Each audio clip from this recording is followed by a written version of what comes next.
খুশি এটা এমন একটা জিনিস যে প্রত্যেকটা মানুষ লাইফে খুশি হতে চায়, তবে খুশির ডেফিনেশন এটা এক একজনের কাছে এক এক রকম।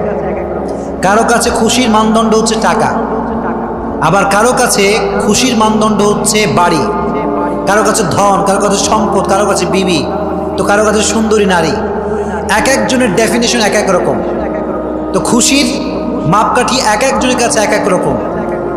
এজন্য কেউ মনে করে যে সুন্দরী নারীকে বিয়ে করতে পারলে আমি সুখী হয়ে যাব, আবার কেউ কেউ মনে করে যে টাকা পয়সা কামাই ফেললে আমি বড়লোক হয়ে যাব, আমি সুখী হয়ে যাব। তো এক একজনের কাছে খুশির ডেফিনেশনটা এক এক রকম, কিন্তু খুশির ডেফিনেশন বলবে একজন, তিনি কে? জীবনে সুখী হওয়ার বিভিন্ন ওয়ে আমাদের কাছে আছে, সায়েন্টিফিক ওয়ে আছে, মানুষের মন গড়া লজিক আছে, এক একজনের কাছে এক এক রকম ডেফিনেশন আছে।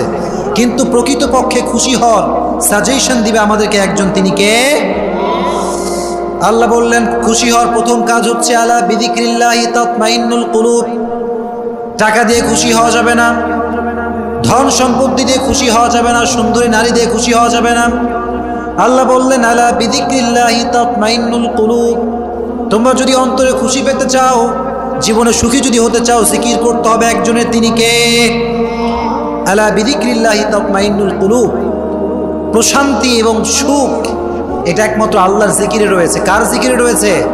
আল্লাহর জিকিরে রয়েছে। এজন্য যখনই আপনি হতাশ, যখনই আপনার জীবনে খুব দুঃখ কষ্ট, জিকির করতে হবে একজনের, তিনি কে?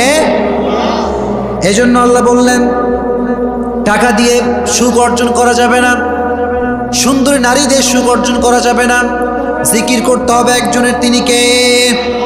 আব্দুল্লাহ ইবনে আব্বাস রাদিয়াল্লাহু তাআলা আনহু বলেছেন যে কেউ যদি তার লাইফে সুখী হতে চায়, সে যেন তার দুঃখের সময় আল্লাহকে স্মরণ রাখে, সুখের সময় আল্লাহকে স্মরণ রাখে। কারণ সুখে দুঃখে আমাদেরকে সব সময় আমাদেরকে অবস্থায় নিপতিত করে একজন, তিনি কে? এজন্য সুখেও আমরা আল্লাহকে স্মরণ রাখবো, দুঃখেও আমরা আল্লাহকে স্মরণ রাখবো।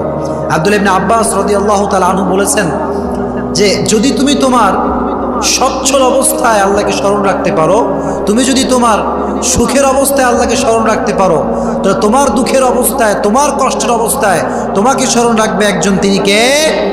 আল্লাহ। এজন্য সুখে দুঃখে স্মরণ করতে হবে আল্লাহকে। আল্লাহ বললেন টাকা দিয়ে সুখ অর্জন করা যাবে না, পয়সা দিয়ে সুখ অর্জন করা যাবে না, আল্লাহ জিকিরে সুখ রেখে দিয়েছে একজন, তিনি কে? 2 নাম্বার, জীবনে যদি সুখী হতে চান, লোকের থেকে আশা করা ছেড়ে দেন। মানুষের থেকে কিছু আশা করা যাবে। অনেকে খালি লোকের কাছে আশা করে যে আমাকে অমুকে এটা দিবে, অমুকে সেটা দিবে, এত আশা মানুষের ভিতরে কাজ করে।